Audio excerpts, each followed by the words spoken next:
कौन ब्रह्मा का पिता है, कौन विष्णु की माँ, शंकर का दादा कौन है, हमको कूदे बता। यह जानने के लिए कृपया सुनिए जगत गुरु तत्वदर्शी संत रामपाल जी महाराज के अमृत वचन सभी धार्मिक पुस्तकों के आधार पर। सत कबीर की दया, अत आदरणीय गरीबदास साहिब जी की अमृतवाणी मंगलाचरण। गरीब नमो नमो सत पुरुष को नमस्कार, गुरु के नहीं सुर नर मुनिजन साधुआ संतो सर्वस दे नहीं। सतगुरु साहेब संत सब दंडो तुम प्रणाम, आगे पीछे मध्य हुए तिनको जहाँ कुर्बान। नराकार निर्विषम काल जाल व बंधनम, निर्लेपम निज निर्गुणम अकल अनुबेषुंडनम। सोहम सुरति समाप्तम सकल समाना निर्तल, उज्ज्वल हिरंबर हर दमंबे पर वह अथा है। वार पार नहीं मध्यतम, अनाहद मंत्र सुखसलाद मंत्र, अजोख मंत्र बेसुन मंत्र, निर्वाण मंत्र थीर है। आदि मंत्र युगादि मंत्र, अजल अभंगी मंत्र, सदा सत्संगी मंत्र, लौलीन मंत्र गैर गंभीर है। सोहम सुभान मंत्र, अगम अनुराग मंत्र, निर्भय अडोल मंत्र, निर्गुण निर्बंध मंत्र, निश्चर मंत्र नेक है। गैबी गुलजार मंत्र, निर्भय निराधार मंत्र, सुमृत सुकृत मंत्र, अगमी अबंच मंत्र, अदली मंत्र अलेख है। फजलम फराक मंत्र, बिन रसना गुणलाप मंत्र, झिलमिल जहूर मंत्र, सर्वंग भरपूर मंत्र, सैलान मंत्र सार है। निरंकार गर्क मंत्र, तेज पुंज परख मंत्र, अदली अबंध मंत्र, अजप्पा निरसंद मंत्र, अविगत अनहद मंत्र, दिल में दीदार है। वाणी विनोद मंत्र, आनंद असोद मंत्र, कुर्सी करार मंत्र, अनबय उचार मंत्र, उज्ज्वल मंत्र अलेख है। साहिब सतराम मंत्र, साई निकाम मंत्र, पारक प्रकाश मंत्र, हीरंबर हुलास मंत्र, मौले मलार मंत्र, पलक बीच कलक है। तो इस दृष्टिकोण से सिकंदर लोधी ने कहा कि हमारे हजरत मोहम्मद नबी थे, उन्होंने गाय को जीवित कर दिया था मार के शब्द से, तो आप जीवित करके दिखाओ तब मैं तेरी प्रभुता को मानूंगा। ज्ञापन को वो गाय जो थी गर्भवती थी और 8वां 7वां महीना लगा हुआ था, उसको अभी ब्याने में थोड़ा सा समय था, वह गाय काट दी पेट के बल से, बीच में तलवार मार कर 4 टुकड़े हो गए माँ बेटे के, बच्चा था गर्भ में। तब परमात्मा ने कहा कि कबीर परमेश्वर ने कहा कि परमात्मा की पहचान करने के लिए केवल इतनी ही परीक्षा काफी नहीं है जो तुम सोच रहे हो कि गाय को जीवित कर देने मात्र से प्रभु मान लिया जाता है।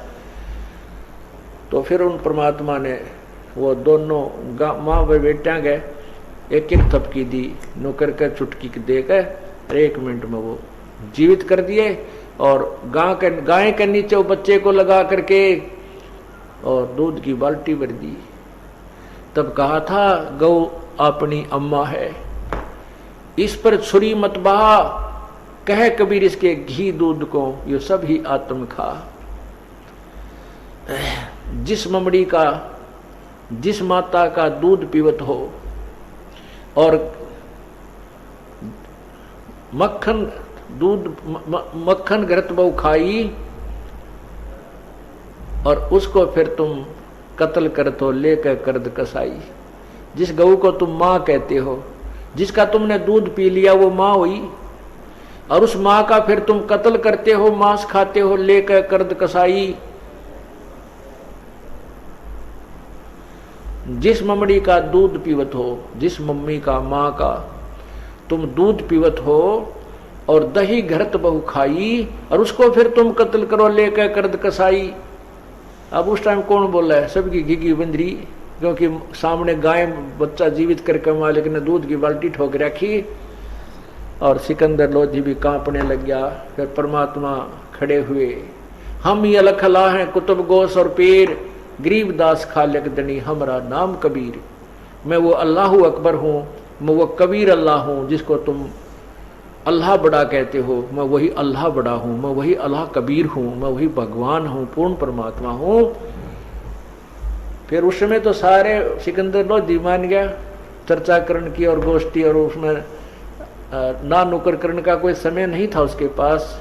और परमात्मा इतना सुंदर तेजों में और लंबा शरीर आकाश से मिला हुआ दिखाई दिया।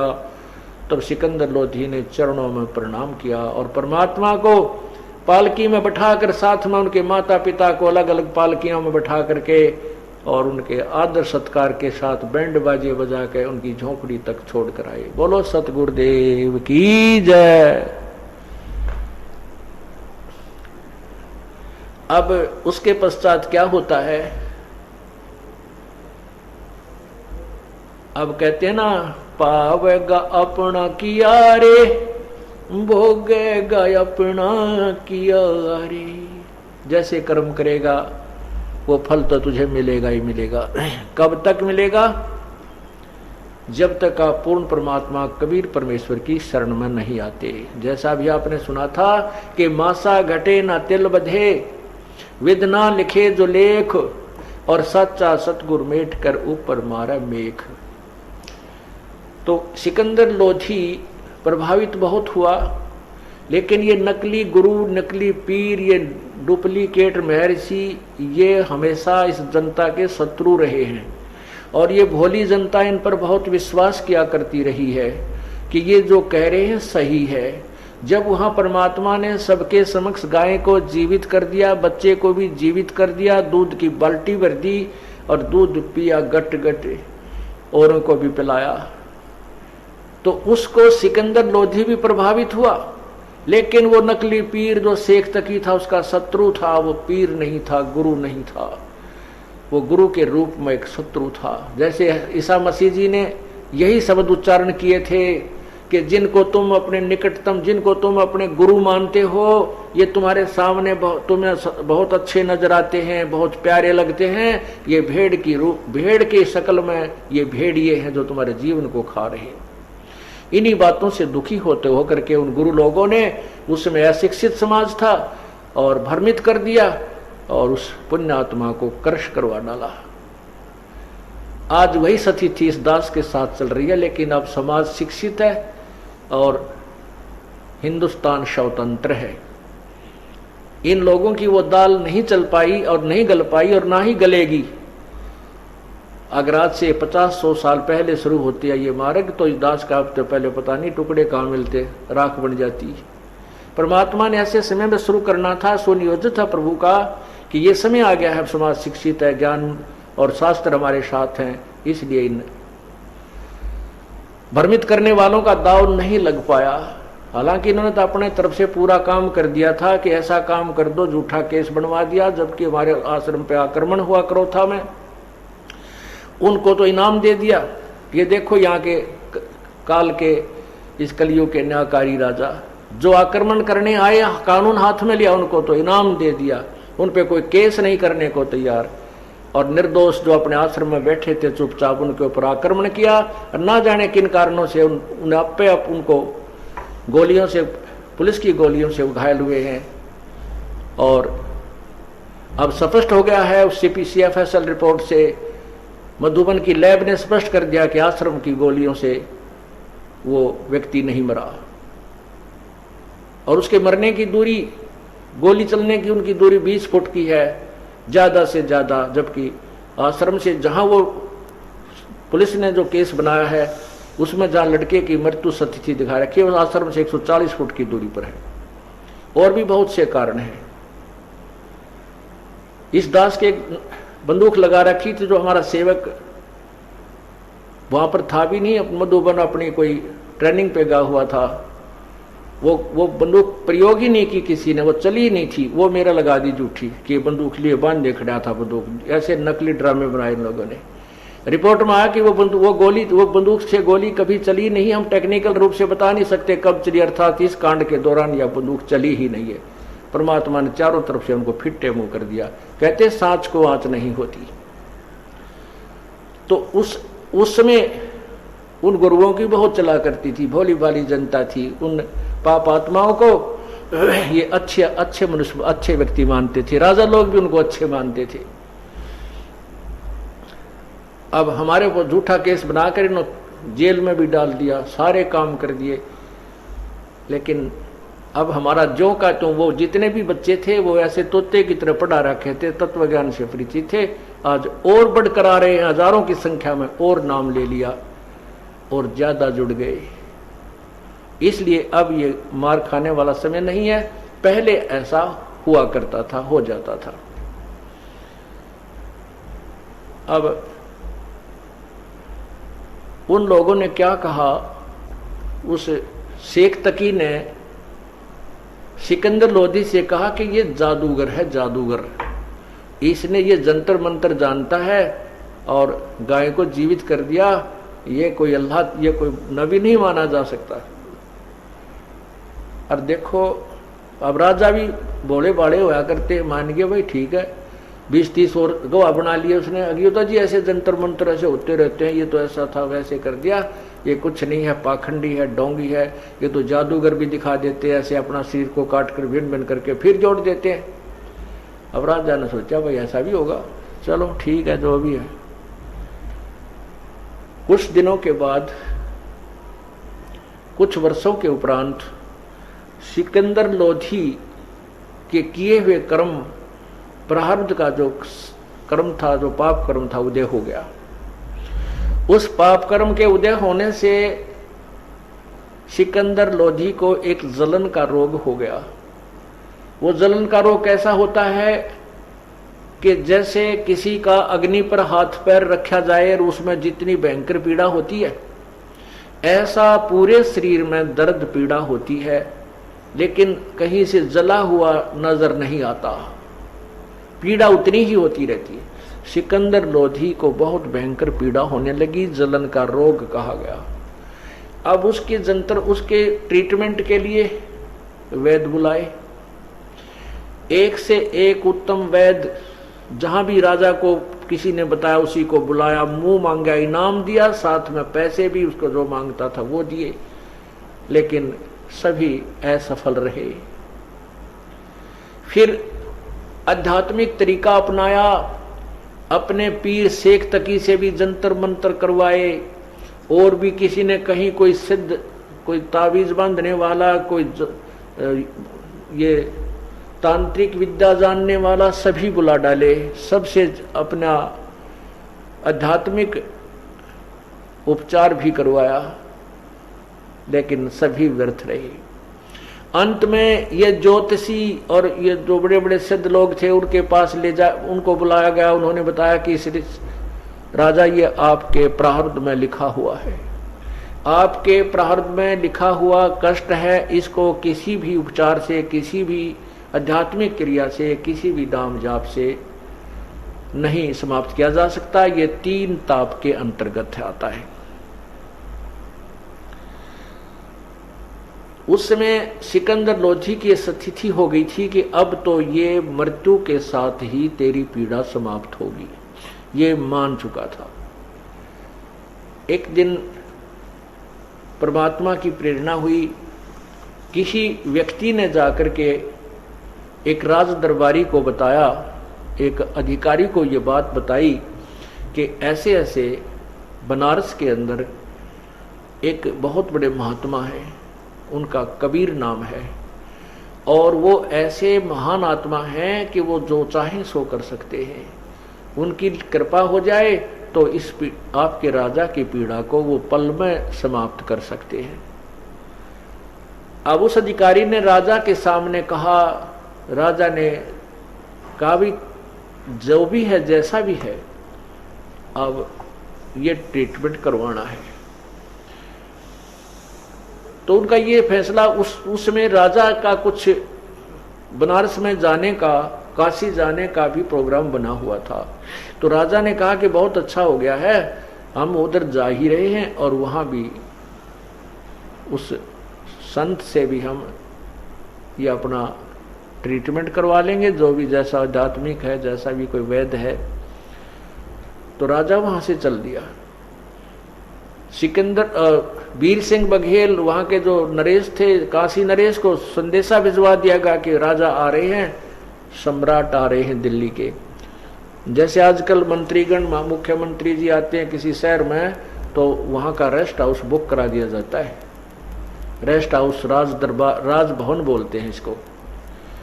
तो उस राजभवन रेस्ट हाउस में वीर सिंह बघेल राजा ने पूरी व्यवस्था सम्राट के लिए कर दी, ठहरने की, खाने पीने की व्यवस्था बनवा दी।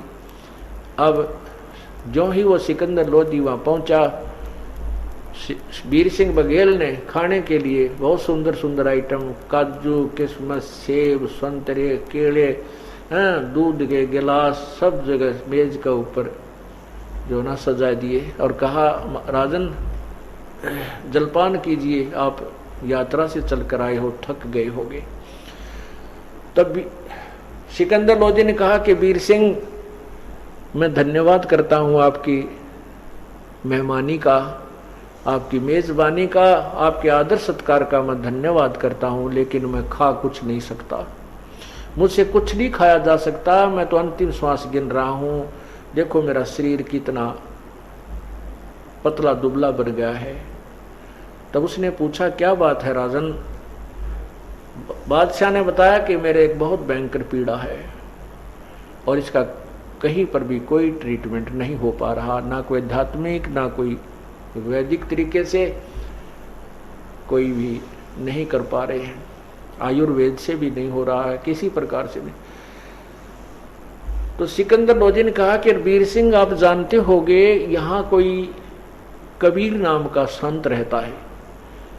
अब राजा की इतनी बुद्धि कमजोर होती है, उसको तो जब वो मिले थे उनको उस समय वो बात भी याद ना रही, कोई गाय जीवित करी फिर कौन था, इतना समय नहीं, वो घबरा गया, उनको फटाफट वहां से भेज दिया आदर सत्कार के साथ कि तो सिद्ध पुरुष है, कहीं तुझे गड़बड़ ना कर दे, शराब स्वरूप ना दे दे।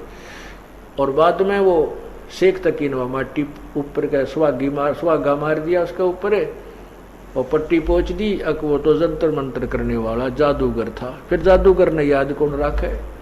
तब उसने सिकंदर लोधी ने जब ये बात कही कि आपके यहाँ कोई कबीर नामक कोई संत है, आप जानते होगे, अगर वो उसको कृपया बुला कर लाओ। अब शेख सिकंदर तो वीर सिंह बघेला परमात्मा से परिचित था, उनका शिष्य हो चुका था, कबीर परमेश्वर की शक्ति से परिचित होकर के। जो काशी नरेश था वीर सिंह बघेल, वो कबीर जी का शिष्य था और परमात्मा की शक्ति से पूर्ण परिचित था कि ये पूर्ण परमात्माएं हैं और सारी सृष्टि के मालिक हैं, लोग इन्हें पहचानने में गलती कर रहे हैं। तो शेख सिकंदर लोधी ने जब ये कहा कि कोई कबीर नाम का यहाँ संत बताया है, उसको भी दिखा लेते हैं।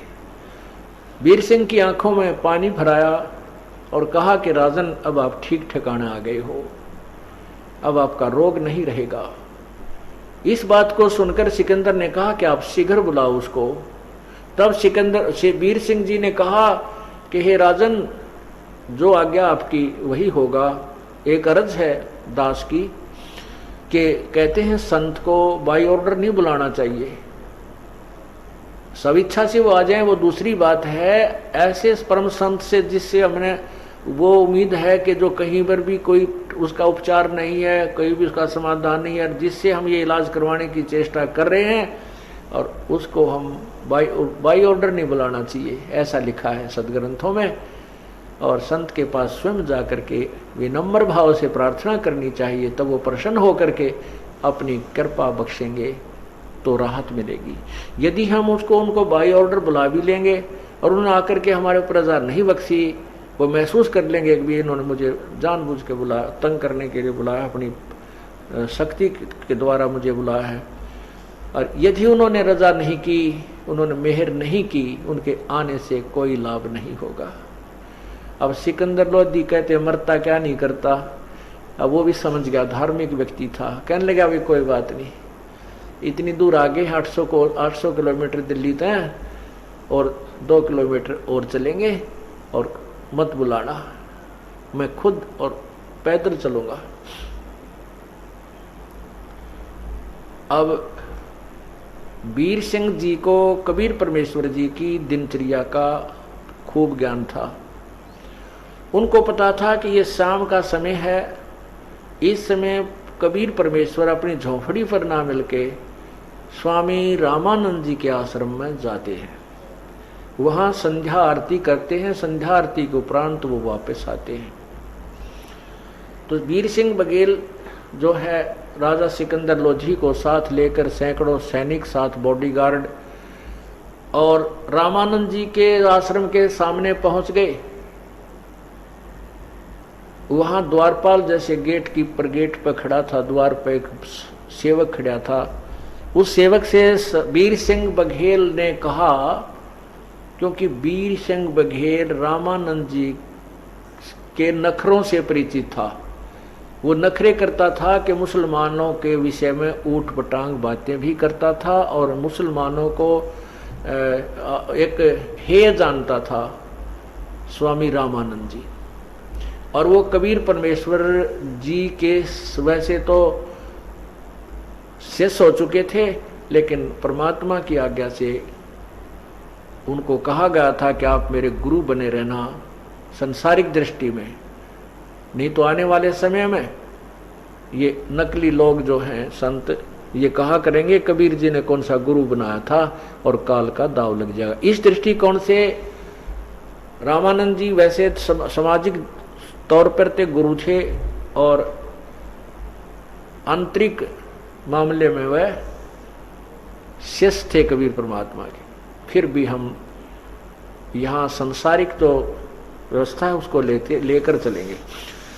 तो वीर सिंह बघेल भी वहां जाते थे। वीर सिंह बघेल को पहरेदार यानी परमात्मा और रामानंद जी के जो ऋषि शिष्य थे वो जानते थे, पहचानते थे। और वीर सिंह भी ये जानता था कि सिकंदर लोधी मुसलमान है, जब मैं इसको सीधा भीतर ले गया तो रामानंद जी मेरे से नाराज हो जाएंगे और मुझे कोई शराप ना दे दे, को वचन ना कह दें। इस दृष्टिकोण से अपना पीछा छुटवाने के लिए उसने पहले ही आज्ञा मांग ली कि स्वामी रामानंद जी से हमारी प्रार्थना करना। वीर सिंह ने उस गेट पर खड़े सेवक से कहा कि स्वामी रामानंद जी से प्रार्थना करना कि सिकंदर लोधी दिल्ली के बादशाह आपका दर्शन करना चाहते हैं और कबीर जी से मिलना चाहते हैं। जब तक वो उस पहरेदार से ये पूछा था सेवक से कि कबीर जी हैं क्या उपस्थित आश्रम में, तो सेवक ने कहा था कि कबीर जी अभी आए नहीं हैं। कितनी देर में आएंगे, वीर सिंह ने पूछा। सेवक ने कहा कि उनकी मौज है, समय तो हो गया आने का, आए तो अब 10 मिनट में आ जाए, नहीं तो घंटा आध घंटे में तो आएंगे ही आएंगे, अवश्य आते हैं। तब वीर सिंह ने कहा था कि आप रामानंद जी से एक आज्ञा लेना कि दिल्ली के बादशाह सिकंदर लोधी ये मुसलमान सम्राट हैं, ये आए हुए हैं और इस कबीर जी से मिलना चाहते हैं। तब तक आपके आश्रम में आपके दर्शन और यहाँ विश्राम करना चाहते हैं। अब सेवक अंदर गया। सेवक ने जाकर स्वामी जी से कहा कि ऐसे ऐसे वीर सिंह बघेल के साथ दिल्ली के बादशाह मुसलमान सम्राट सिकंदर लोधी आए हैं, वो कबीर जी से मिलना चाहते हैं और तब तक आपके यहाँ आश्रम में अंदर आना चाहते हैं, आपके दर्शन करना चाहते हैं। अब रामानंद जी मुसलमानों से बहुत चिढ़ते थे। वैसे तो वो पहले जाति पाति में भी बहुत ज्यादा विश्वास रखते थे, लेकिन परमात्मा ने एक ऐसी लीला की थी उनके साथ, वो जाति पाति यानी हिंदू धर्म में जो भी जाति पाति थी उसको नहीं मानते थे, लेकिन मुसलमानों को फिर भी वो हे समझते थे। अब एक परमात्मा पूर्ण परमात्मा कबीर जी ने एक शिकार में, एक तीर में कई शिकार करने थे। रामानंद जी का भी भ्रम तोड़ना था और सिकंदर लोधी का भी वह आकड़ काटनी थी। अब सिकंदर लोधी के विषय में रामानंद जी ने सुना। रामानंद जी कोपित होकर, क्रोधित होकर बोले कि उस कह दिए मुसलमान के लिए इस आश्रम में स्थान नहीं है और बाहर इंतजार करे। इस आवाज को, जो कड़ाके की आवाज रामानंद जी ने कई बार सिकंदर लोधी भी सुन रहा था, कहीं साथ में ही उनका आसन था। कहते उनको उनके लिए कोई स्थान नहीं है इस आश्रम, मुसलमानों के लिए बाहर इंतजार करे। ऐसे ऐसे एक दो अपशब्द भी बोले। अब सेवक ने आकर कहा कि स्वामी जी ने मना कर दिया है और कहा कि मुसलमानों के लिए इस आश्रम में कोई स्थान नहीं है, चाहे राजा हो चाहे महाराजा हो। अब सिकंदर लोधी पहले तो दुखी था अपने दुख तय, और बीमार आदमी में चिड़चिड़ापन ज्यादा होता है तो और गुस्सा उसका तो 100 पर पारा गया, एकदम क्रोधित हो गया और तलवार निकाल ली अपने कमान तय उसने म्यान तय, और मन में ये विचार किया है कि महाराजा को, एक दिल्ली के सम्राट को ये ऐसा व्यवहार करता है इसके सम्राट के साथ, तो आम मुसलमानों के साथ इसका क्या व्यवहार रहता होगा, ऐसे पाप आत्मा को खत्म कर देना चाहिए। राजा ने कौन कलम पकड़ा, उसकी कौन हाथ पकड़े, निकाल कर तलवार चल पड़े आगे। वो तो मर्यादा थी, शेष ने हाथ जोड़े, वही नहीं जाना है, और उसको ऐसे फेंक दिया, शेष एक तरफ पड़ गया जाके। अब वहां कौन से 2 वाले खड़े थे, राजा का मुकाबला कर ले। राजा पहुंच गया और वो रामानंद जी अपने आसन पर बैठे थे, ऐसे जाते ही उन्होंने गर्दन काट दी तलवार से स्वामी रामानंद जी की। धड़ कहीं गिरा और शीश कहीं पड़ा और रक्त बहकर चल पड़ा। उसके ऊपर कपड़ा डाल दिया गया, शव पर अलग और गर्दन पर अलग, और सभी के सभी सेवक थे वो बेचारे तितर बितर हो गए, छुप गए, डर गए, इधर उधर कांप रहे हैं, कहीं हमारा भी नंबर ना आ जाए। अब सिकंदर लोधी ने जब ये पाप कर लिया फिर आंख खुल गई। अब वो धार्मिकता जो उसके अंदर थी वह बाहर उभरी और मन में विचार उठने लगे कि संत के मारने का बहुत पाप होता है। आया था पाप नष्ट करवाने के लिए, पाप और भयंकर कमाल करा जो है ना इकट्ठा कर लिया। अब अपने आप बड़बड़ाता हुआ कहने लगा, चल वीर सिंह, मैं बहुत दुर्भागी प्राणी हूं, आया था आशीर्वाद लेने के लिए, कष्ट निवारण करवाने के लिए। अब मैंने कबीर जी के गुरुजी का मर्डर कर दिया, अब वो मुझे साप देगा, आशीर्वाद नहीं देगा। भाई निकल चल यहां से, मेरे भाग्य में नहीं है यहाँ कोई सुख प्राप्त करना, मुझे तो ऐसे भुगत कर ही मरना होगा। देख वीर सिंह, मैं चाहता हूं पुण्य करने, मेरे से होते हैं पाप, ऐसे ऐसे दुर्भाग्य है मुझ पापी का। अब विचार तो अच्छे आने लगे लेकिन वो काम तो बिगाड़ लिया उसने।